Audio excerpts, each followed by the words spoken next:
The Velathri had lived among the stars for 10,000 years, and in all that time they had never known war. They were beautiful creatures with tall, slender bodies covered in silver skin that glowed with soft, bioluminescent light, and their eyes shimmered like captured starlight, and when they spoke, their voices carried harmonies that could make other species weep with joy. But their greatest gift was the sisterhood.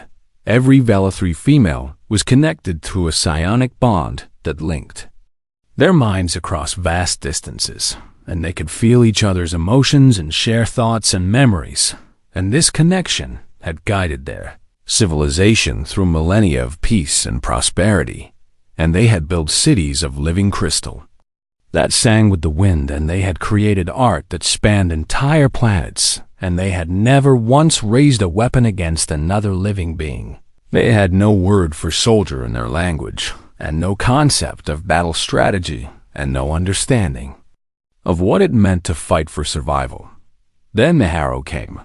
The Harrow were not a species in the traditional sense, but rather a swarm intelligence, made up of billions of biomechanical drones controlled by cold calculating overminds, and they moved through the universe like locusts consuming everything in their path, and they did not negotiate or show mercy or feel anything at all, and they had already stripped 17 galaxies clean of all life and resources. The Velathri were simply next on their list. High Sister Alindra stood on the observation deck of Veleth Station and watched her homeworld burn beneath her, and the flames spread across continents like a disease, and she could feel her sisters dying through the psionic bond. And each death was a light going out in her mind, and she had already lost millions and millions more would follow. Her younger sister Thessaly stood beside her and gripped her arm with trembling fingers, and tears of luminescent silver ran down her cheeks, and through their bond Alindra could feel her sister's terror and grief and desperate hope that someone would save them. "The Concord has responded to our plea," Alindra said, and her voice was hollow and empty of emotion because she had no more tears left to cry. Thessaly looked up at her with wide, desperate eyes and asked what the great coalition of elder species had decided. "They will not intervene," Alindra replied, and the words felt like poison on her tongue. "They have deemed us strategically insignificant, and our extinction will be recorded in their archives and nothing more."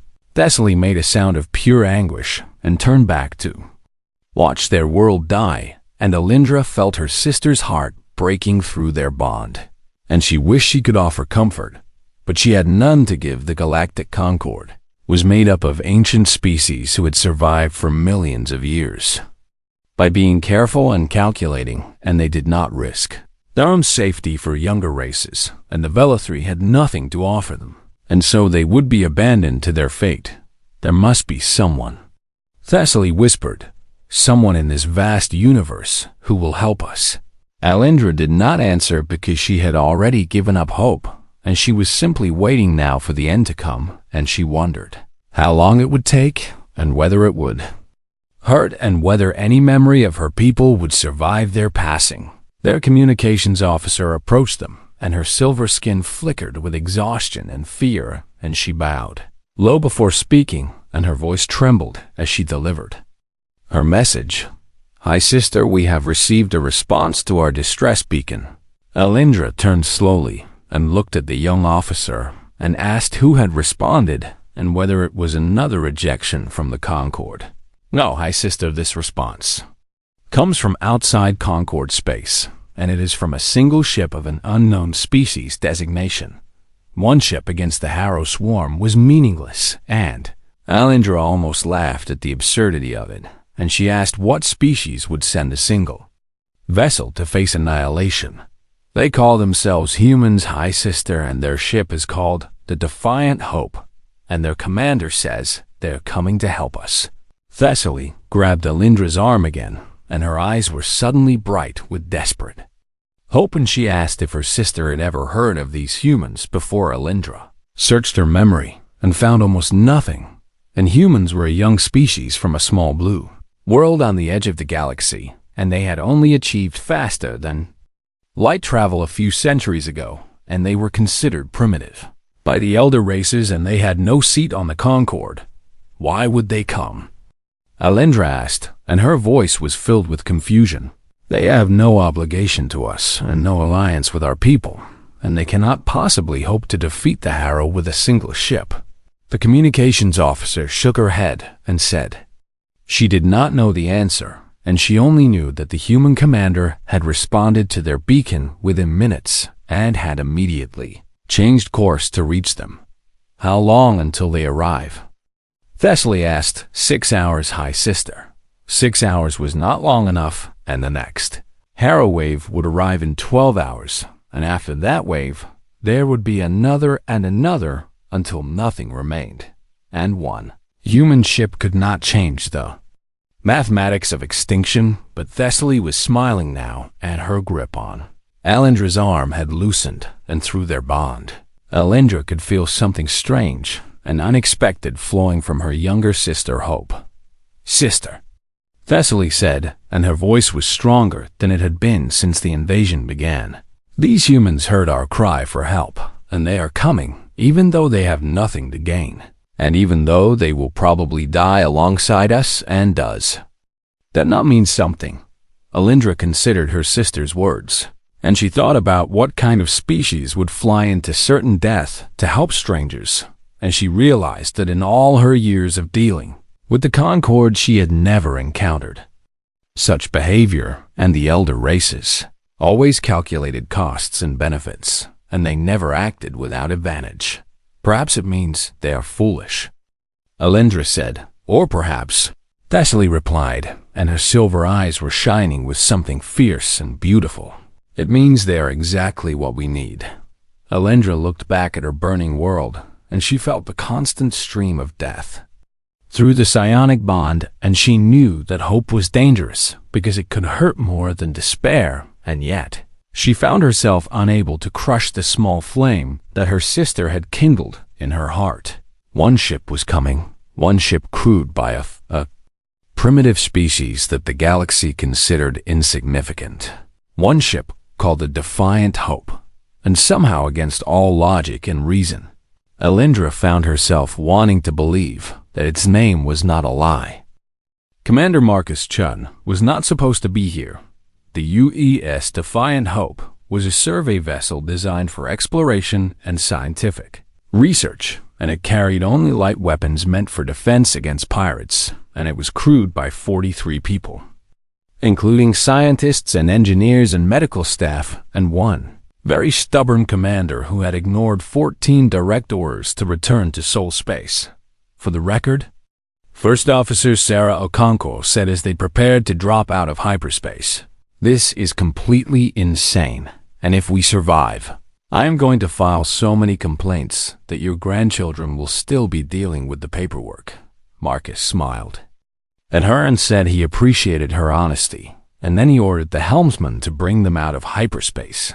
The stars stretched and snapped back into place, and suddenly they were in the middle of a nightmare. Thousands of Harrow drones filled the space around them, and they moved in perfect synchronized patterns like a single organism with a billion bodies. And in the distance, the Velithry station hung like a jewel surrounded by predators waiting to strike, and below them a planet burned with fires visible from orbit. "Contact the station," Marcus ordered, and his voice was calm even though his heart was pounding. "Tell them help has arrived." His communications officer worked quickly, and within moments, a holographic image appeared before Marcus, and he found himself looking at the most beautiful alien he had ever seen. High Sister Alindra was tall and graceful, with silver skin that glowed softly and eyes that held depths of ancient sorrow, and when she spoke, her voice carried harmonics that made his chest ache with unexpected emotion. "Human Commander," she said, and her tone was weary and resigned. "Your gesture is appreciated, but you cannot help us, and one ship cannot stand against the Arrow swarm, and you should flee while you still can." Marcus leaned forward in his command chair and studied her face, and he saw exhaustion and grief, and something he recognized from looking in mirrors during Earth's own dark days when humanity had nearly destroyed itself through war and pollution and hatred. He saw the hollow acceptance of someone who had already begun mourning themselves. "With respect, High Sister," Marcus said, and his voice carried an edge of steel beneath its warmth. "I did not come here to fight your war for you." Alindra's expression shifted to confusion, and she asked why he had come if not to fight. "I came to teach you how to fight it yourselves." Silence stretched between them, and Marcus could see Alindra processing his words, and beside her a younger Velithri stepped forward, and her eyes were bright with curiosity and hope, and Marcus guessed this must be the sister his intelligence files had mentioned. "We are not warriors," Alindra said finally, and her voice held a note of despair. "We have never been warriors, and we do not know how to kill, and we have no weapons and no training and no understanding of combat." Marcus nodded slowly and said he understood, and then he said something that made both sisters stare at him in shock. "Neither were we once, and humanity was not born knowing how to fight. And we learned the hard way through thousands of years of blood and suffering and mistakes that cost millions of lives, and we learned because we had no choice, and now I'm offering to teach you the easy way."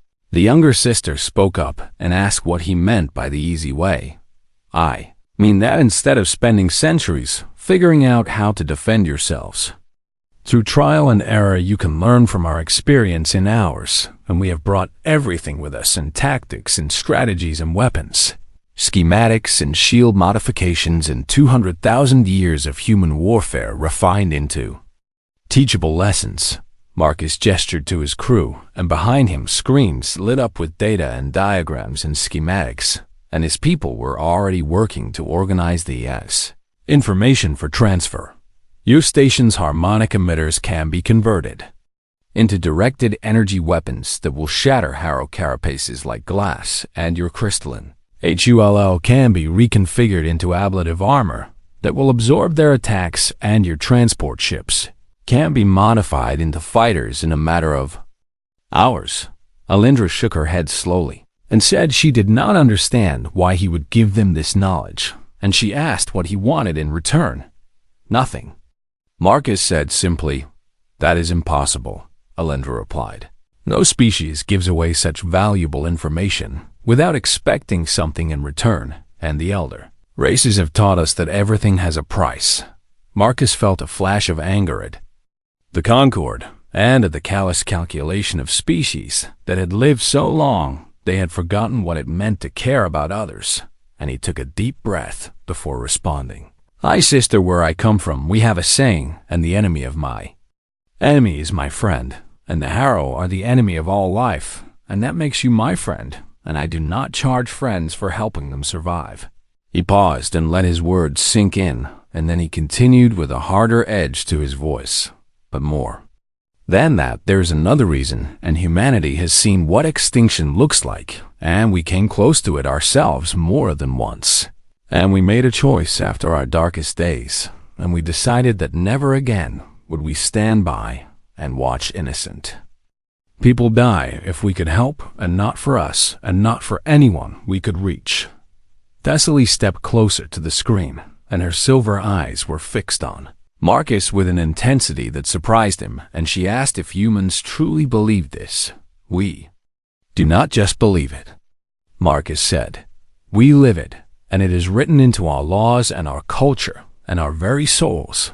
And we are not the strongest species in the galaxy, and we are not the smartest or the oldest or the most advanced, but we are stubborn, and we refuse to accept that extinction is inevitable for anyone." He smiled, and it was a fierce expression full of determination and defiance. "You have 12 hours before the next wave arrives, and that is enough time to teach you what you need to know. And your people will learn fast, because I can already see that you are intelligent and adaptable, and your psionic network is the greatest command and control system I have ever seen." Alindra looked uncertain, but Thessaly was already nodding, and through their bond, she was pushing her sister to accept, and finally Alindra sighed and asked what they needed to do. Open your docking bays and let my people come aboard, and we are going to turn your peaceful station into a fortress. And we are going to teach your sisters how to fight. And when the Harrow come again, they are going to learn that the Velethri are no longer prey." Marcus stood from his chair and looked directly at the screen. "They wanted to exterminate you because you could not fight back and let us show them how wrong they were." The next 12 hours were unlike anything the Velethri had ever experienced. Human engineers flooded through the station like a determined tide, and they carried tools and equipment and datapads filled with schematics, and they spoke quickly and moved with urgent purpose, and they treated the Velethri not as helpless victims, but as partners in a desperate project. Chief Engineer Rodriguez was a short woman with calloused hands and graying hair, and she stood before a group of confused Velethri technicians and pointed at the massive harmonic emitters that lined the station's outer hull. "These are beautiful," she said, and her voice carried genuine admiration. "You built them to create music that could be heard across star systems, and that is incredible. And now we are going to teach them to sing a different kind of song." She pulled up a schematic on her datapad and showed them how the emitters could be modified, and with a few adjustments to the frequency modulators and power couplings. The same technology that created art could create weapons capable of tearing through Harrow armor. The harmonics will resonate with the crystalline structure of their carapaces, Rodriguez explained, and at the right frequency, they will shatter like glass, and you do not need to learn how to aim missiles or fire railguns, and you just need to play a new song. The Velethri technicians looked at each other with uncertain expressions, and one of them asked if this was truly possible, and Rodriguez laughed and said she had run the calculations 6 times on the way here, and it would work. In another part of the station, Marcus was teaching Alindra and her council the basics of tactical thinking, and it was difficult because the Velethri had no framework for understanding combat. And they thought in terms of harmony and cooperation, and the idea of deception and misdirection was almost incomprehensible to them. "The Harrow attack in patterns," Marcus explained, and he drew diagrams in the air with his fingers. "They are efficient and predictable because they are controlled by overminds that think in terms of optimal resource allocation, and that is their weakness." Alindra frowned and asked how predictability could be a weakness. "Because if you know what your enemy will do, you can prepare for it, and you can set traps and create diversions, and force them to make choices that favor you instead of them." He showed them recordings of Harrow attacks on other species and pointed out the patterns and the timing, and the way the swarm always prioritized certain targets over others, and they, Velethri, watched with growing understanding as the chaos of battle began to resolve into something they could comprehend. But it was Thessaly who surprised everyone. She absorbed the tactical lessons faster than any of her sisters, and she asked questions that made Marcus pause and reconsider his own assumptions, and she saw connections that he had missed, and she proposed strategies that combined human tactics with Velethri abilities in ways he had never imagined. "You are thinking like a human," Marcus told her during a brief rest period when they were alone in a corridor. Thessaly tilted her head, and her silver eyes studied him with curiosity, and she asked if that was meant as an insult. "It is the highest compliment I can give," Marcus replied with a smile. "Humans are not the strongest or the fastest or the smartest species, but we are adaptable, and we are creative under pressure, and we are willing to break rules that no longer serve us, and I see all of those qualities in you." Thessaly was quiet for a moment, and then she asked him something that had been bothering her since his arrival. "Why did you really come here, Commander Chun? And please do not tell me it was just because you believe in helping others, because no one in this galaxy does anything without self-interest." Marcus leaned against the wall and considered her question carefully, and then he decided to tell her the truth. 200 years ago, humanity nearly destroyed itself, and we had wars that killed billions, and we poisoned our own planet, and we came within a hair's breadth of extinction, and when we finally stopped fighting each other, we looked up at the stars and we realized how small and fragile we were. He paused, and his eyes grew distant with memory. We made a promise to ourselves after that, and we said that if we ever found others facing what we had faced, we would help them. And not because we expected anything in return, but because we remembered what it felt like to be alone and afraid, and facing annihilation with no one willing to help.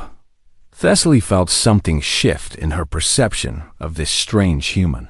And through her bond with her sisters, she shared his words, and suddenly the entire sisterhood understood why this one small ship had come to save them.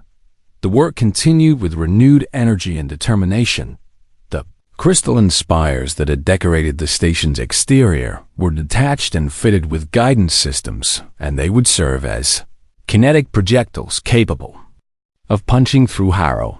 Carrier ships and the transport vessels were retrofitted with weapons and armor, and the shields were reconfigured to rotate frequencies in ways that would confuse Harrow targeting systems. But the most important change happened within the sisterhood itself. Marcus gathered all the Velethri who would be involved in the defense, and he explained something that made them gasp with realization.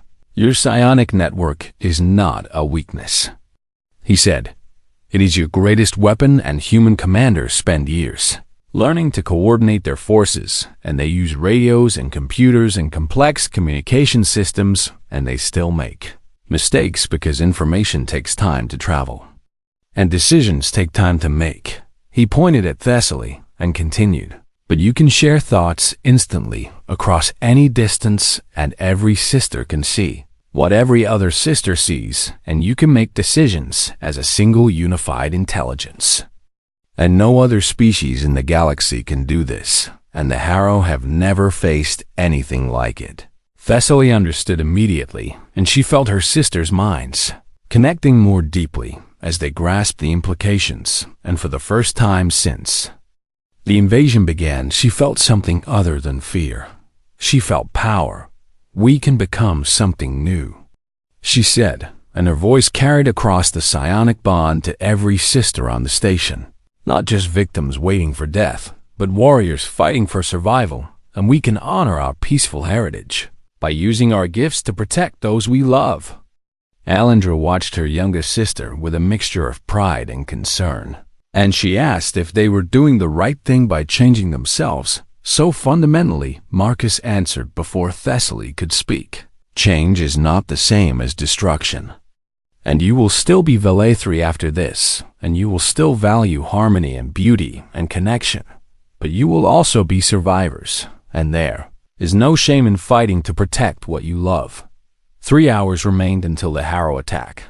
The station was ready and the weapons were armed, and the sisterhood was connected more deeply than ever before. Thessaly stood at the center of the command room and felt her sisters' minds surrounding her like a vast ocean of light, and she was afraid, but she was also determined, and she knew that whatever happened next would define her people for generations to come. They would either die as victims or survive as warriors.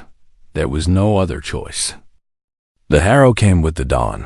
40,000 drones dropped out of hyperspace in perfect formation, and they moved together like a single vast organism with countless bodies. And at the center of the swarm, 3 massive carrier mines directed the attack with cold mechanical precision, and they had destroyed hundreds of civilizations, and they expected this to be no different.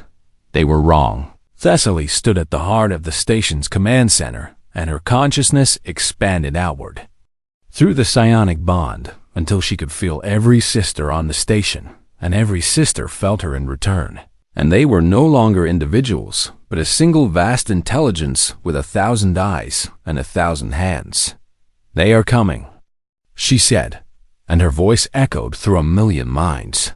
"Formation Alpha, just as the humans taught us, and wait for my signal." The Harrow swarm accelerated toward the station, and their weapons powered up, and they prepared to tear through the crystalline hull and harvest every organic being inside. And they had done this countless times before, and they felt no uncertainty or hesitation. The first wave of drones came within weapons range and began firing, and beams of energy lanced toward the station, and then something impossible happened. The station's shields flickered and shifted, and the energy beams bent away at strange angles, and the rotating frequencies confused the Harrow targeting systems, and the drones that should have found their marks instead struck empty space, and then the station sang. The harmonic emitters activated all at once, and they created a frequency that resonated with the crystalline structure of Harrow carapaces, and the sound was beautiful in a terrible way, and it spread through the vacuum, carried on waves of directed energy, and the first line of drones simply shattered. Hundreds of them broke apart in an instant, and their fragments tumbled through space, and the Harrow overmind registered confusion for the first time in its existence, and it recalculated and sent more drones forward in a different pattern. Thessaly felt the shift, and she adjusted the defense grid in the same instant, and through the sisterhood her commands reached every weapon emplacement simultaneously, and there was no delay and no miscommunication, and the station responded as if it were a single living creature. "Crystalline projectiles ready," reported one of her sisters. "Fire on the carrier mine to the left," Thessaly commanded. The decorative spires that had once sung with the wind now screamed through space as kinetic missiles, and they struck the carrier mine with devastating force. And the massive creature shuddered and tried to evade, but more projectiles followed, and each impact cracked its armor, and the fourth projectile punched through to its core, and the carrier mine died in a flash of released energy. The drones connected to it went still for a moment as control transferred to the remaining overminds, and that moment of confusion was all the Velithri needed. Commander Chun's voice came over the communication channel, and he sounded impressed despite the chaos of battle. "Defiant Hope engaging, and we will draw their attention while you handle the main swarm, and beautiful work on that carrier mine, by the way." His ship danced through the battle space with an agility that seemed impossible for its size, and it fired at drone formations and pulled their attention away from the station, and then darted away before they could respond, and Marcus was using himself as bait, and every drone that chased him was one less attacking the Velithri. Thessaly felt gratitude surged through the sisterhood, but there was no time to express it, and the battle was far from over, and 20,000 drones still remained. The second carrier mine adapted its strategy, and it sent its drones in scattered patterns instead of formations, and the harmonic weapons were less effective against dispersed targets, and the Harrow began landing hits on the station's hull. "Armor holding," reported the engineering section through the bond. "But we cannot sustain this indefinitely." Thessaly reached deeper into the connection with her sisters, and she felt their fear and their determination, and she made a decision that would have been impossible for any single mind. "All sisters with piloting experience report to the transport bay, and we are taking the fight to them." Elindra's concern flooded through the bond, and she warned that the transports were not designed for combat. "They are now," Thessaly replied. "And we have something the Harrow have never faced before. 12 modified transport ships launched from the station, and each one carried a crew of 5 sisters, and each crew was connected through the psionic bond to Thessaly and to each other, and when they flew as one. The Harrow had never encountered coordinated attack craft, because most species needed communication delays between pilots and tactical officers, and those delays created vulnerabilities that the swarm could exploit. But the Velithri pilots shared a single awareness, and when one saw danger, they all saw it, and when one evaded an attack, they all knew exactly where she had gone, and when they fired with perfect synchronization. The 12 ships wove through the drone formations like silver threads through dark fabric, and they struck from angles that should have been impossible, and they supported each other with a coordination that no machine intelligence could match. And drones fell by the hundreds. The second carrier mind recognized the threat and turned its full attention to the transport ships, and it was a mistake with the carrier distracted. Thessaly directed all harmonic weapons to focus on it, and the full song of the station crashed against its shields, and the shields failed, and the crystalline resonance tore through its hull, and the second carrier mine broke apart in a cascade of explosions. Now only one remained, and the surviving drones began to pull back, and they were trying to regroup around their last coordinator, and Thessaly saw the opportunity instantly. All ships concentrate fire on the final carrier, and do not let it escape. The transport ships converged, and the stations. Weapons joined them, and the Defiant Hope swept in from the flank and fired everything it had, and the last carrier mine tried to flee. But it was too slow and too damaged.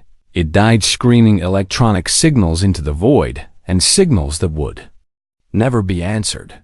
The remaining drones went still, and without an overmind to guide them, they defaulted to simple programming, and they tried to scatter and escape, and the Velithri hunted them down one by one. When it was over, the space around the bay station was filled with debris, and the broken shells of 40,000 Harrow drones drifted in silence, and the Velithri had lost 2 transport ships, and 400 sisters had died defending their home. But they had won. Thessaly felt exhaustion wash over her as she released her hold on the expanded consciousness, and she sank into a chair, and tears ran down her silver cheeks, and they were tears of grief for those they had lost and tears of joy for those they had saved. Commander Chun's face appeared on the screen, and he looked tired, and there was a burn on his cheek from a console explosion, but he was smiling. "You did it," he said simply. Thessaly shook her head and corrected him. "We did it together." Alindra moved to her sister's side and placed a gentle hand on her shoulder, and through their bond, Thessaly felt her sister's pride and love, and a new respect that had not been there before. "The Harrow will send more," Alindra said quietly. "Yes," Marcus agreed. "But now they know that the Velithri can fight back, and that changes everything.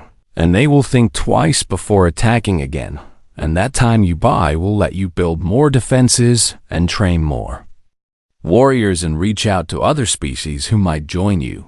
He paused, and his smile grew wider. "The swarm has never lost before today, and word of this will spread, and other species will hear that a peaceful civilization stopped the Harrow with help from a single human ship, and they will start to believe that resistance is possible."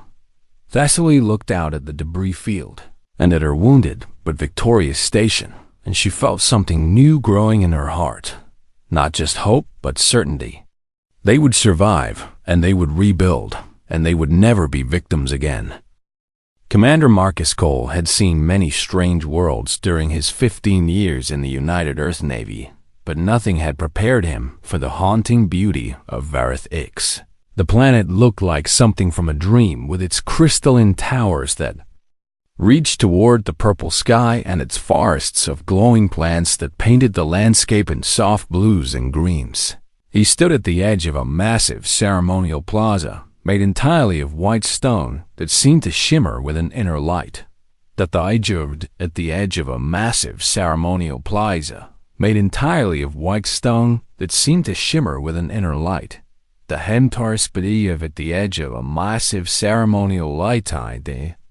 Twin moons of Verith hung overhead like 2 watchful eyes, and Marcus could feel the weight of 1,000 alien gazes upon him. He was here as part of a diplomatic mission, and Earth Command had spent months preparing for this moment. The Verati were an ancient species who had ruled this sector of the galaxy for 10,000 years, and they controlled resources that humanity desperately needed. Lithium deposits on this world alone could power Earth's expansion into deep space for centuries.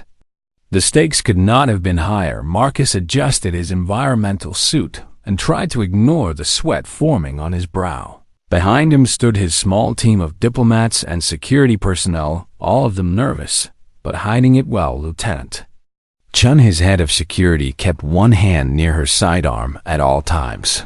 The Verati had welcomed them with elaborate ceremonies and impressive displays of their advanced technology for 3 days. The negotiations had gone smoothly, and Marcus had begun to believe that humanity might actually pull this off. They might actually secure a treaty with one of the galaxy's oldest civilizations. But something had changed on this final night. The Varadi high priests had summoned the human delegation to this plaza for what they called the binding ceremony.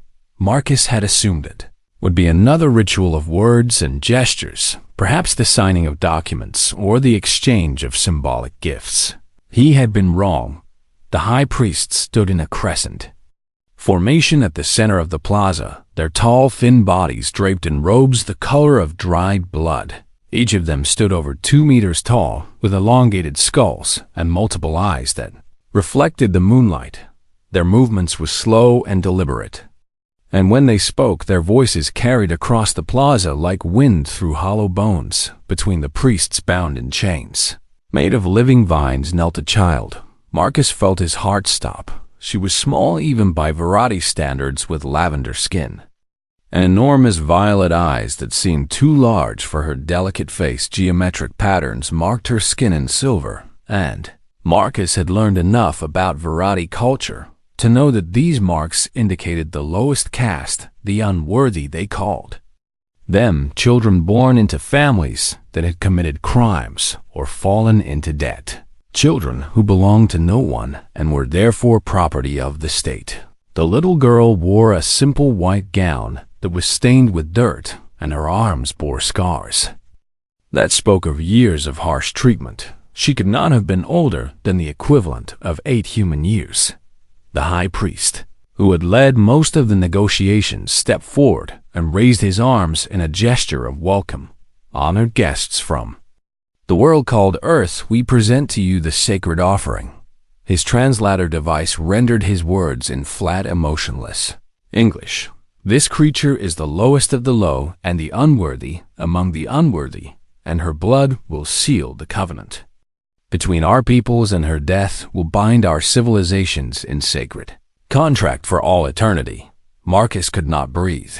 He looked at his diplomatic team and saw the horror on their faces, but also the careful blankness that training had instilled in them. Do not react, they have been taught. Do not judge. Do not impose human values on alien cultures. This was first contact protocol, and it had been drilled into every member of the expedition. The galaxy was vast and filled with species whose customs and beliefs were utterly different from humanity's. To survive among the stars, humans had to learn tolerance and flexibility. They had to accept that what was wrong on Earth might be sacred elsewhere. Commander Cole, his aide, whispered through their private communication channel.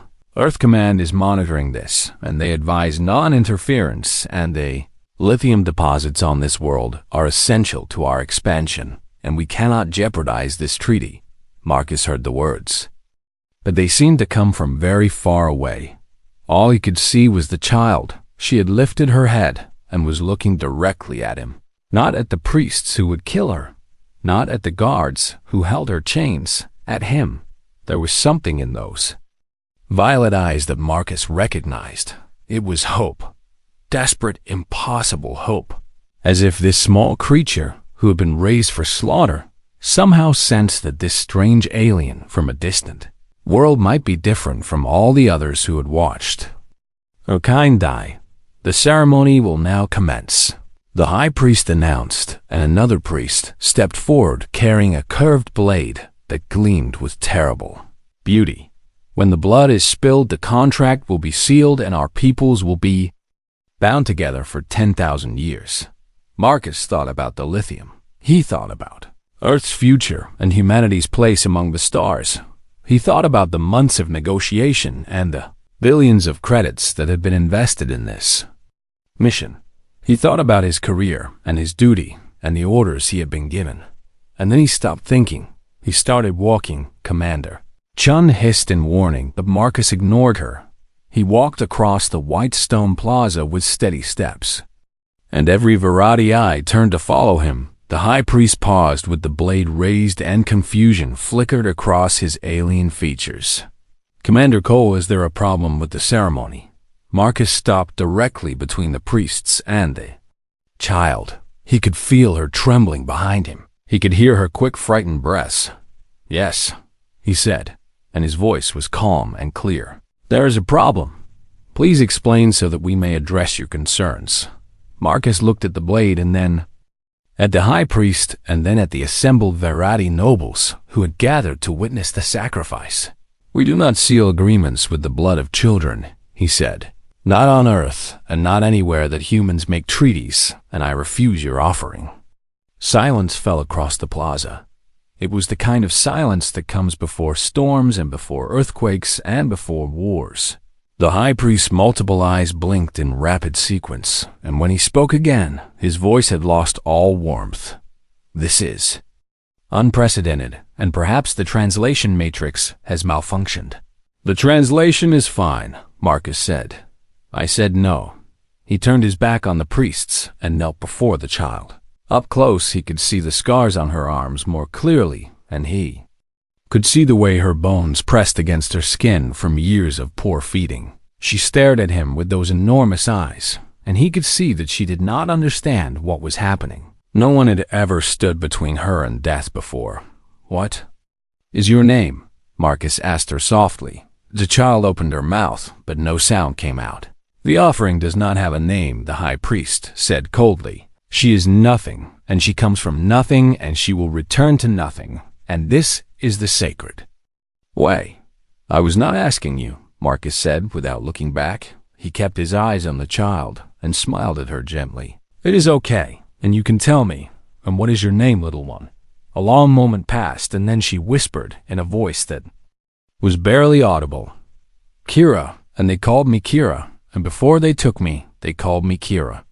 Marcus felt something shift in his chest.